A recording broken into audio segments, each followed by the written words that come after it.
Good morning, everybody. Thanks for coming to the Adult Education Hour with me, your host, Dr. Campbell. Before I sort of launch into the content of this idea, I wanted to give you a little bit of sort of backstory and how it came to be. I like to stay engaged in my church work beyond the parish in which I work. And that's one way that I'm able to keep myself feeling fresh and grow. And it's one way that I challenge myself. And I do like to remain active kind of on a national level in what's going on in worship, sacred music, and choral music in general. In fact, my work takes me beyond sacred music. I will also work as a choral conductor, in many different capacities. So there's a couple ways I do that. I do some consulting. I do composing, as you probably know. I do conducting workshops once in a while. I sing professionally. And I'm also a scholar. I consider myself a scholar. I did write a dissertation. And it's one way to keep my mind engaged is to think about things and then write about them.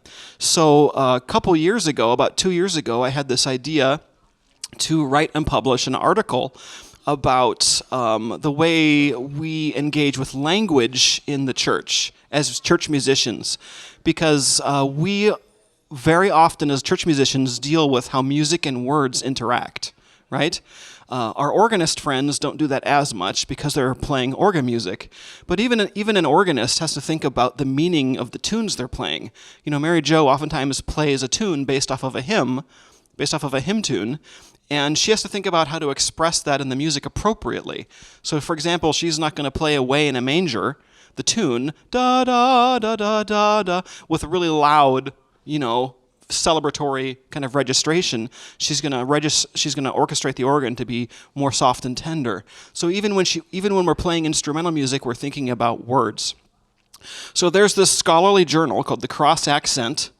It's the Association of Lutheran Church Musicians. It's their formal academic journal, and it is a peer-reviewed journal. What that means is there's a committee that reads all the potential articles and provides feedback and decides what to publish.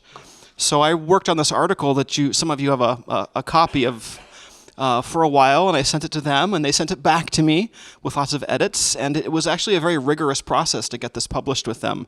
So it's not just kind of a casual article that was tossed off. It took about 9 months of work to get it to its final stage, because it's read by all Lutherans, not just ELCA Lutherans. Right? The Association of Lutheran Church Musicians is an umbrella organization for people in the Wells Synod, for people in the Missouri Synod. So there was some language I had to change. And I did have some conversation in there about LGBTQ plus issues, and they said we cannot include that in our journal. That's going to be not helpful for our readers, for all of our readers. That's going to be a trigger issue.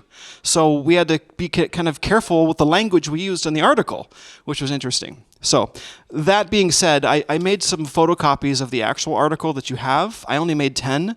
If you would like a copy of the article, I'd be happy to photocopy another one for you. I just wasn't sure how many of you would actually want to read the article in its entirety. So today I just wanted to kind of summarize what I wrote about and kind of introduce some of the ideas, and then have some time for conversation and questions about it. So my article was about archaisms and language, and I already kind of prepped you on what an archaism is. An archaism is an old word that's not really used in common speech or writing any longer, but is still used in worship, right? And why they're still used is a complicated. It's complicated why they're still used, but we kind of know why. There's a more formal feeling to some of these old words, and it's tradition. Churches are traditionally conservative. I mean that in a generic sense, and we hang on to things longer than general society does. But I also write in my article about archaic ideas, because archaisms kind of extend beyond language into our thought. For example, I just mentioned LGBTQ plus issues. So 100 years ago, or 150 years ago, or 1,000 years ago, the idea of being gay was not a welcome idea in churches at all, right? Whatever your personal feelings are on it, we are now engaged with this as a society to use language that's will include or acknowledge the LGBTQ plus population, right? There are issues of light and darkness, of race, of white skin and dark skin, that we are now thinking about as a national church that we haven't thought about before in our music and worship. So let me just pause there, and we'll kind of go through my outline, and I'll kind of walk you through it, and then we can talk about it. So the title of the article, really, the whole article came from the one hymn, Holy, Holy, Holy, which I've always thought was so funny. Because at the end, what do you sing? You sing, which wert and art and evermore shalt be. It's just loaded with archaic language, right? Wert, right? Wert is which wert? Like, which wert are you talking about, you know? It just, even today, we sing about the ever-living head. And, you know, I know that my Redeemer lives, my living head. And I'm thinking to myself, what's a living head? What is that? God's a big living head? Like, that's an example of kind of an archaic image, right? But it rhymes, so it's difficult to change. So I kind of expanded my article based off of Holy, Holy, Holy. Hymns change over time. And when we say a hymn, we have to pause for a second and remind everybody that a hymn only means poetry. A hymn does not mean music. Okay? That's important. We talk about hymns, and then we have hymn tunes. And that's why we can sing, Amazing Grace, how sweet the sound that saved a wretch like me. I once was lost, but now am found. Or if we flip it around, right? I have to flip it around on my. We'd have Amazing Grace, how sweet the sound that saved a, or so, whatever. So you can change tunes or switch tunes around. I'm having trouble doing Joy to the World, so I sang Joy to the World with Amazing Grace, and if we sing Joy to the World, da da da da, right. The tune is Antioch, right? Antioch is the tune for Joy to the World, and New Britain is the tune for Amazing Grace. But they have the same meter. The hymns, the poems, have the same poetic meter, so they can be transposed. They can be flipped around. So just when I say hymn, I'm referring to poetry. This conversation does not talk much about music, right? This conversation is really about poetry and words. So these hymns will change over time, over centuries. And some of our hymns are many centuries old. Some of them are millennia old. And what that means is they've gone not only from an ancient culture that no longer exists, right? The Roman culture of ancient Rome or late antiquity or the Middle Ages doesn't exist anymore. We are a result in the West of kind of a vestige of it. Like, we're influenced by it in a way, but it's gone, right? So is the language. Nobody speaks Roman Latin anymore. Or medieval Latin. So a lot of these old hymns not only come from cultures that don't exist and ideas that are ancient, but also language that has changed over time. So when we translate a hymn from medieval Latin into 20th century English, there's a lot of important questions that are asked.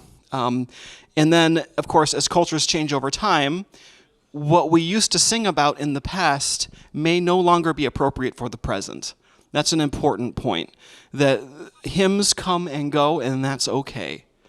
I'm still singing In the Garden at funerals, which kind of surprises me. There will come a time, in the not too distant future, where I'm not going to sing In the Garden anymore, because that particular song is really tied to a generation. You know, my generation and younger people don't sing it. They don't have any connection to it. And that's okay. We are attached to other songs that are dear to us. So there are challenges when you start changing a hymn, when you start changing a text. One of the biggest challenges is when it's a rhymed word, right? If a poem ends with a particular word that you want to change, but that is rhymed with, you oftentimes have to rewrite the whole hymn to save it. Because if you change the rhymed word, you have to change the structure of an entire sentence, which involves meter and all kinds of other things. If you change a word that's in the middle of a hymn stanza, a line of poetry, it's a little easier because it's not rhymed. But there are mechanical problems with changing words to hymns. And there's a lot of detail in that in the article. I don't think we need to go into all of that. But there are questions when you start changing words. What if the word is known by heart? What if it's a word that people really love to sing? Right? Is it worth changing if it's part of people's memory? And here's the thing about congregations: if you change their words, guess what? They're just going to sing it the way they want anyway. They're just going to keep singing it the way that they want to. What if the solution is inelegant? What if you can change a word to fix it? To in other words, just a real simple example. What if you change the word thou to you, right? But it makes the hymn feel clunky. It makes the poetry feel bland.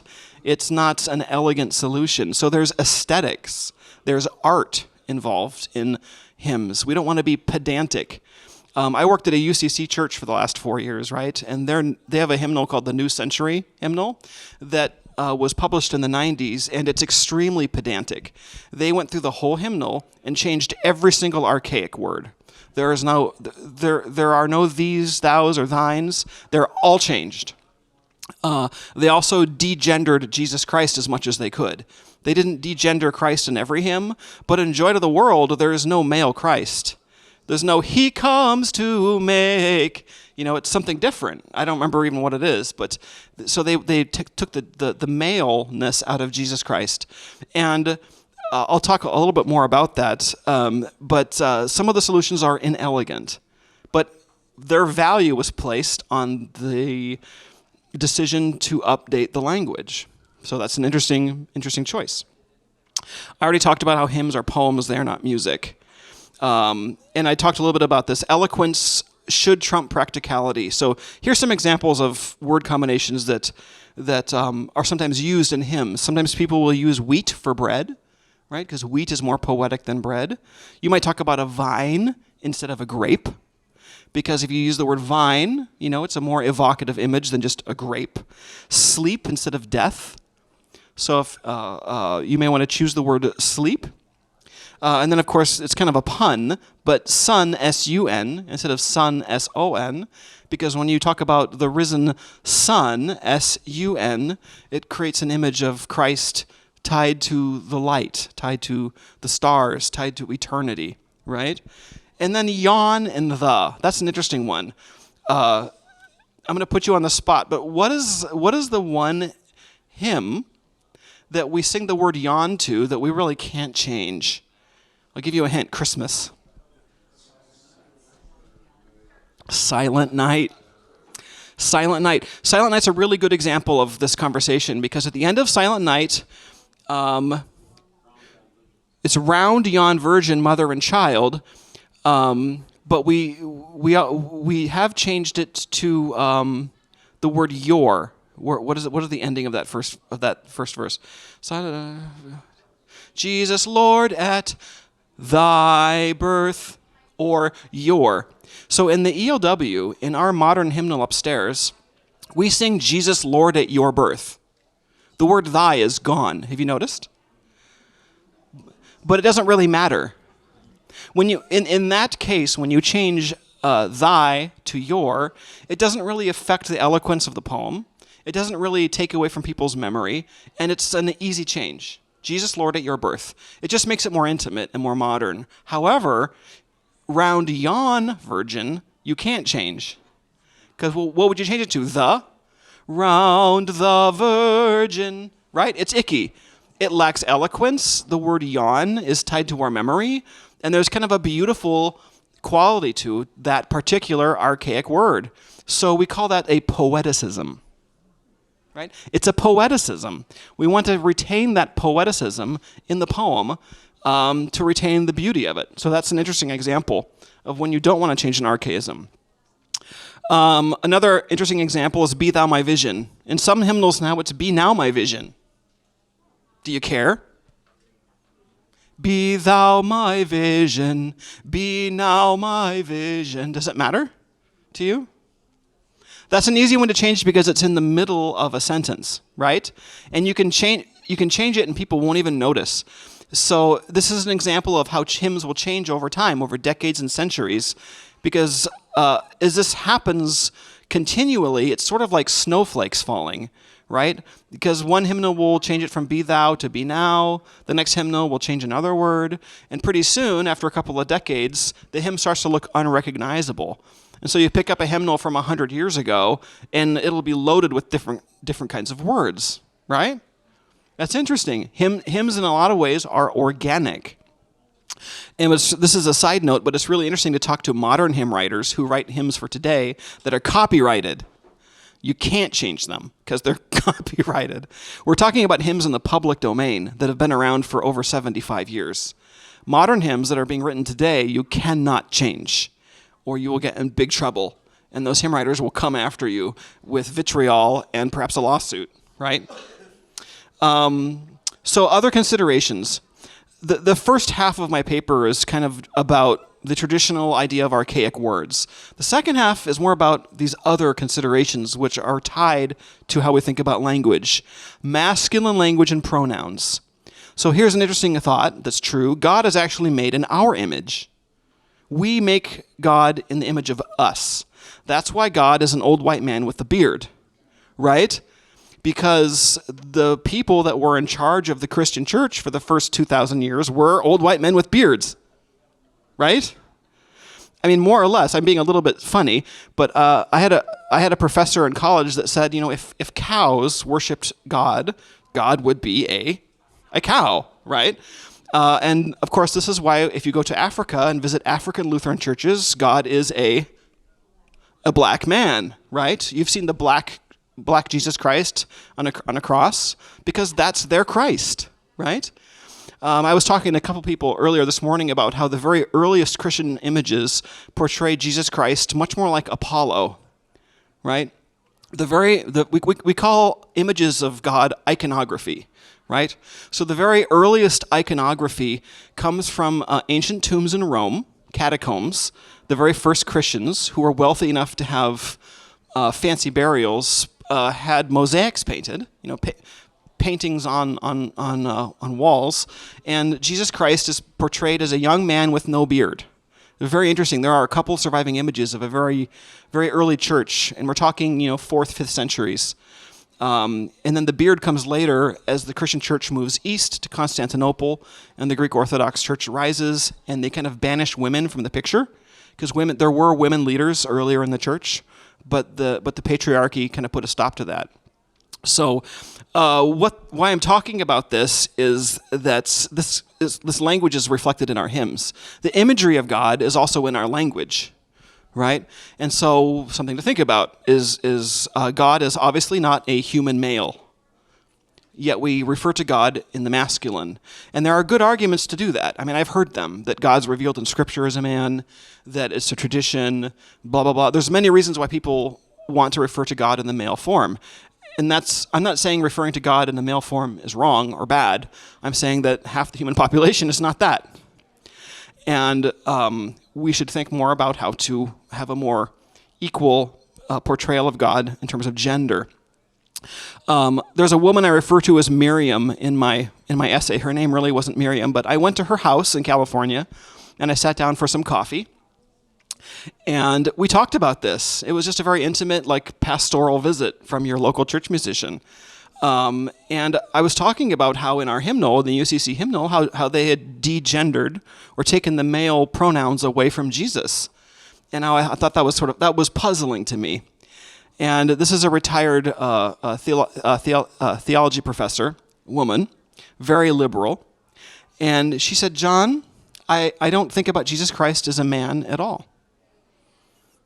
And I said, her name was actually Eleanor. I said, well, it's interesting, Eleanor. Tell me more about that. And she said, well, it's not important to me at all that Jesus Christ was a man. What's important to me was the message that Jesus Christ shared. I don't think of Jesus as a male. And so it doesn't bother me that in our hymns that Jesus isn't referred to a male. And I said, well, that's interesting. Thanks for sharing that. I've not heard that perspective so forcefully, from somebody else. And I've remembered that story because what it tells me and what reminds me of is that it's your story, right? The story of your faith is yours. And if that's what she needs, if that's how she thinks about the Bible and Jesus Christ, that's awesome, right? I'm not going to tell her she's wrong. That would make me an awful church musician, right? That's her truth, okay? And somebody else's truth is different. So there's kind of the larger truth of our faith, and then there's kind of these smaller truths. And when this is, gets quickly into pastoral territory, theological territory, is when do those things matter, and when do we argue with each other, and when do we say, I love that you see Jesus in a different way than me, right? I think that's interesting. Militaristic language. There are a lot of older hymns especially that are militant, right? We've a story to tell to the nations that will turn their hearts to the right. A story of truth and something. A story. Remember, you know this one? For the darkness shall turn to dawning, and the dawning to noonday bright. When Christ, da da da da da da. It's a hymn about converting other people, right? And it also uses that strong language of the darkness shall turn to light. So the people who don't believe in our God are in darkness, and they're in this terrible place, and it's our job to save them. Now, there might be some truth to that, okay? Again, but we have to be careful with the militant, not only language, but the militant music. It's very much like a militant march. Well, there's a question if that's the best language for the 21st century. What's the other really famous militant hymn that is not Onward Christian Soldiers? Which is neither in the LBW or in the ELW. However, it is, I think, still in the Wells hymnal and the Missouri Synod hymnal. These ones get more controversial because they might touch a heartstring. Because when you were growing up, perhaps this was a very important hymn to you, and perhaps you still love it, right? It's interesting. But we're not going to probably sing them very much as a community gathered on Sunday. You can sing it at your funeral. You can sing it down here in this context. But those hymns bring up really bad feelings of colonialism from African American people, for example. They don't like those. If you live in a foreign country where Christians have not always behaved super awesome, right? Or if you're Native American, right, and you feel like your culture was obliterated by white European Christians, those hymns may not bring you to God in the way that we wish they would. Darkness and light. This is also more controversial, but centuries and millennia of referring to darkness as something to be destroyed brings up really interesting questions if you're black or brown. And again, in Southern California, I was surrounded by lots of black and brown people. In Los Angeles, the white people are the minority. And there's a lot more black and brown people. And I became much more sensitive to this and much more hungry to embrace a more colorful palette of poetic language, to say dark is beautiful, brown is beautiful, brown skin is beautiful. There are no hymns that I'm aware of that equate dark skin as bad and light skin as good. That doesn't exist. But again, it's millennia of this language of saying darkness is bad. And it's difficult for me because I love some of these hymns. I love Praise the One Who Breaks the Darkness, or the one that's Ebenezer, Onward and do. They're great hymns. But the royal we as church leaders are thinking more and more about hymns that talk about darkness as a thing of beauty. Right? And there's one line in the Bible. Do you know this from the Song of Solomon? I am dark but beautiful, the Nigra Sum from the Song of Solomon. The Song of Solomon, of course, as you know, is erotic poetry in the Bible, which is awesome that we have that, right? There isn't a lot of sex in the Bible, but Song of Solomon is the erotic poetry, and it's from the first person, from a woman's point of view, right? Not a man's, it's from a woman's point of view, and there's this one particular line where it's two lovers talking to each other, and she says, I am dark or black Negra. I am black but beautiful. And it probably means that this person's very dark from laboring under the sun, right? But even though they're a laborer, they're beautiful. But even so, it talks about dark skin being lovely. So that's a nice source there to look at. People with disabilities. I worked with a pastor recently who was raised in a deaf household. And he really didn't like hymns that talked about the blind shall leap and the deaf shall hear, because it portrays the deaf and blind as maladies and disabilities, making them lesser than, or making them unable to fully participate in the kingdom of God. And this was also kind of a new idea to me. People with mental disabilities, people that can't walk, they are fully complete people. There's nothing missing, right? And this, of course, varies from family to family and people to people, but it is an interesting perspective change to interact with a fully disabled person and just embrace them as they are and not pity them, right? And this, of course, comes back to our hymns. So we are thinking more and more, again, we as church leaders and church musicians are thinking about ways to sing hymns and to use hymns in church that don't see blindness and deafness as things to be sad about, you know. And again, we're not talking about throwing out every hymn that talks about blindness, like Amazing Grace was blind, but now I see. But we are thinking about just ways to think about it. You know, these are long processes of internalizing and processing and engaging with our faith and our words in a way that's going to work with us in this century and with new generations of people. Like, I've got kids. They're very sensitive to all of these issues, and we want the next generations of people to love their church as much as we love it and to love their hymns as much as we love them. So crafting words that they can participate in and feel seen is important. And then there's research. The very kind of last part of my paper talks about research. How you can use research to inform your perspective on hymns. And the hymn I use as a case study is Of the Father's Love Begotten. Right? You all know that hymn? Of the Father's love begotten. Okay, so I did kind of a deep dive on that. I went back to Prudentius. I went back to the source. So Prudentius was a theologian and hymn writer and really one of the sort of church fathers. This was a person who was living in the late Roman Empire, who I think died in like 410 or something. It's really old, really old. We're talking about the very beginning. Who has lasting works, writings that we still look at and that survived. Several books of poems, and hymns. Of the Father's Love Begotten is a fragment from a hymn in praise of all creation that he wrote.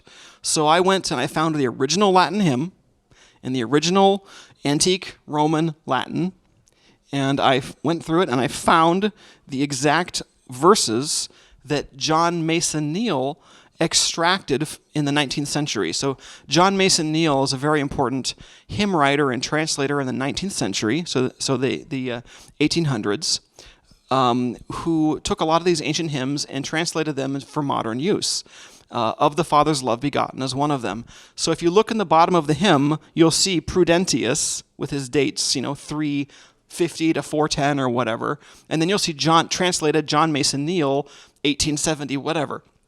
And we still sing the John Mason Neale one. Now, John Mason Neale, living in the 1800s, didn't care about inclusive language and lived in a different culture than we have today. So when he saw ex parentis nade cordum, or whatever, which translates from the parent's heart made, right, he translated it as of the Father's love begotten. And I was looking at the Latin word parentis. That's what Prudentius wrote. He wrote parentis in Latin. And so I contacted a Latin scholar at St. Olaf College and some other scholars and said, does this say what I think it says? And they said, well, yeah, it says ex parentis, from the parent. From the parent. It does not say father. It says from the parents, and this is corde natum, from the parent's heart. Made from the parent's heart is how Christ was made in that hymn. I think that's really beautiful and interesting. Now we have a problem in English. The word parent doesn't sound very pretty, and it doesn't sound very personal. But to the ancient Romans, it probably sounded different. And so that's a really interesting example, and I kind of ended my paper with this case study. What do? Of the Father's love begotten isn't right if you're following the rules, if you're just translating it. It should be from the parent's heart created from the parent's heart. But we don't really want to sing that. Of the parents, from the parents' heart created. I mean, you could try, but somehow it doesn't have the right poetic ring. So these are the things that we wrestle with. Incidentally, in the UCC hymnal, they do have an English version that basically is just Prudentius, because I put them side by side. They're the only people that have done it, but it's hard to sing.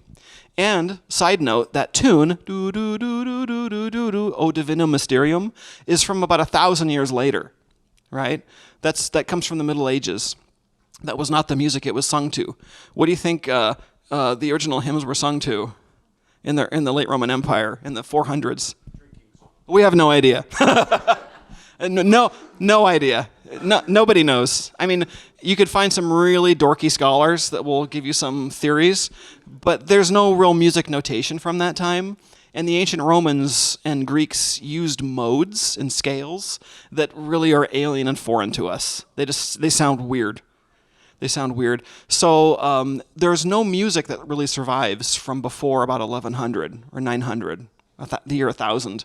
That's when our music notation actually kind of starts in Western Europe. So I conclude my paper by talking about the beautiful thing about hymns is they are as flawed as their creators. They're a result of the incarnation. They're incarnate just like us, and they change over time like us, and that's their strength. Their strength can be found in their weakness, which is awesome because Jesus' strength and love is also found in Jesus' weakness, right? There's that wonderful contradiction. So there's a beautiful symmetry I see between hymns, their imperfection, our imperfection, and the contradiction of Christ's incarnation and how Jesus finds power in his devastation, right, in his surrender and weakness and death on a cross. So that is a really kind of crude summary of what I wrote about in some detail. If you would like to read the complete article, I can make more copies for you. But I wanted to take the next 10 or 15 minutes just to talk about this or see if you had questions or comments, or if you want to disagree with me. I mean, then no, really, we can disagree about any of this stuff. That's kind of fun. Well, you know, I have a Baptist background, and some of the I have a Baptist background, and some of the hymns, the tunes are completely different. But the words are so similar and the same. I think it's just the music that's different. It's not the words necessarily. And every once in a while, it catches me off guard. And but the joy of singing the words kind of overcomes everything else. But I'm just wondering how each, I mean, it's a different denomination. I really don't consider myself Lutheran or Baptist. I'm just a child of God. But I'm just wondering if you could address some of that. So the question is, why does different hymns have different tunes and different hymnals? Same words, different tune. Yeah, same words, different tune. Because of committees.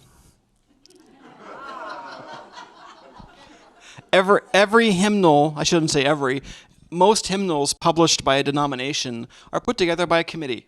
And they get together and they look at all this stuff and say, what do people want to sing and what should they sing? And different denominations and committees will come to different conclusions. And it's a really good point because there are some hymns in our hymnal that are almost never sung.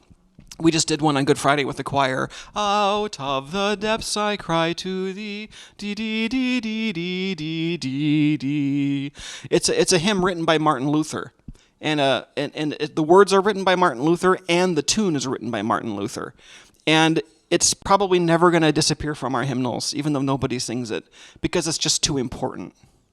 So hymnals are actually, in some ways, like a treasury, like a ship with a cargo of treasure that flows through time.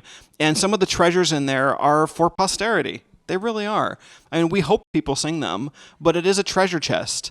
Like if you want to learn more about Martin Luther's hymns, which are obviously important to Western civilization, where are they?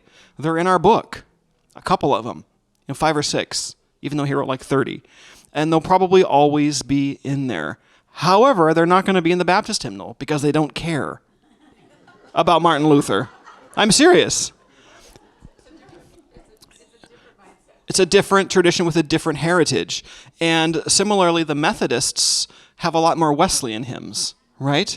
What's the big Methodist Wesley hymn that, oh, for 1,000 tongues to sing, da, da, da. That's their A Mighty Fortress. That's never going to go away from any Wesleyan Methodist hymnal. So the Methodists will have a lot more Wesley.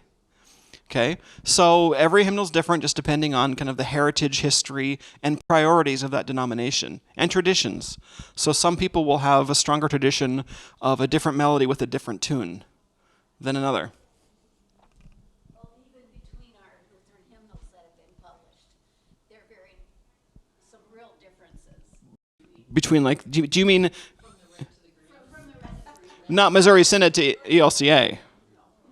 Because yeah, so it's important to realize that we have Lutheran hymnals that span horizontally across the culture that are simultaneously, right now, there's a Wells hymnal and a Missouri Synod hymnal and an ELCA hymnal and a Lutheran Brotherhood hymnal and and then there's also hymnals in a I did it backwards, horizontal and vertical, which is our history. So, red book, green book, black book, blue book, with one voice.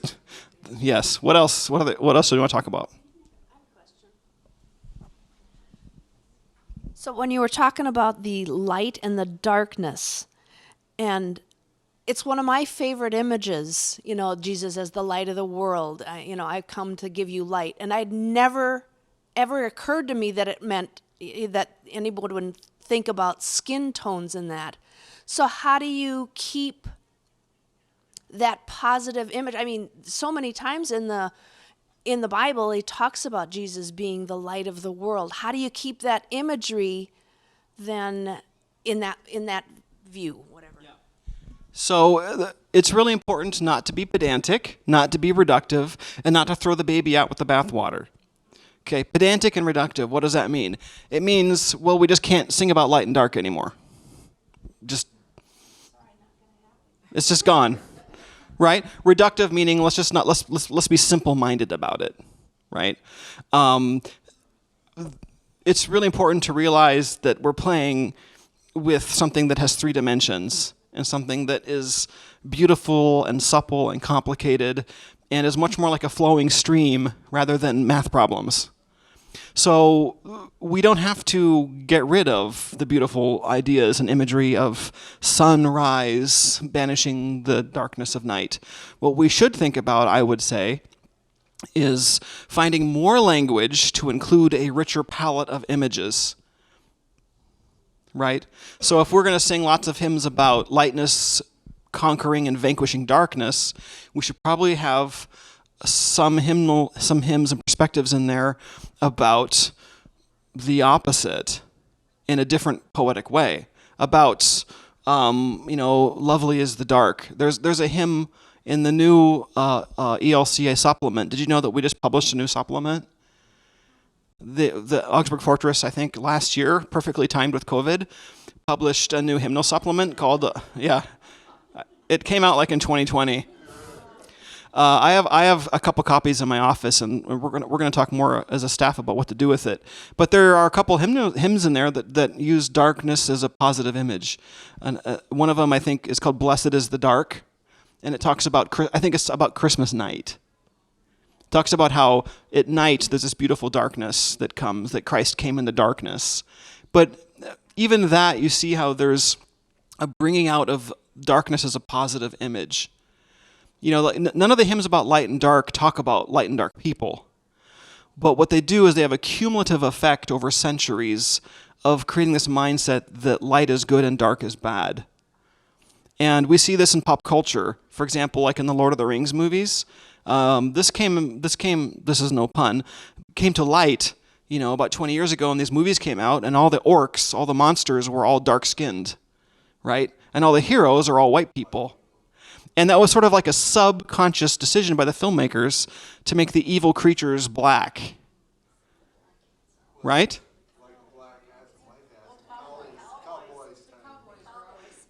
I don't know what you're talking about. So they're talking about black hats and white hats, which I don't have any. Oh, okay. So we're running out of time, but in old cowboy movies, I guess I've seen some of this too, that the bad guys would always wear black. Well, okay, well, let's talk about that though. So if you're a black person, you're seeing that and you're seeing, okay, black is bad, right? So Johnny Cash changed that. Yeah. So again, we don't want to be simple-minded about it. We don't want to say like it's always one or the other, but we're saying as musicians and as people engaged with the language of our hymns that we put into people's mouths, we can increase and enrich our language about how we talk about God and each other in colors, right, and in imagery. Right? And it's the same with feminine. So there are more and more hymns that talk about God in the feminine as a woman, right? As a feminine spirit. So that's a similar example. So you've been talking about this really the whole time, but I'm thinking everybody in this room, other than the two staff members, are over 60. And the language of, like I sing, Jesus, Lord, at thy birth, because even though it doesn't says your birth, do we have a responsibility to our young people to start using more inclusive language, just so that we pass the church on to them? Yeah. Well, I mean, I think I talked about that a little bit already. That it's important that we continually update our song, our religious song. I think we, the 60-year-olds, need to think about, so we can't just keep singing the old words even though we want to. Well, you can.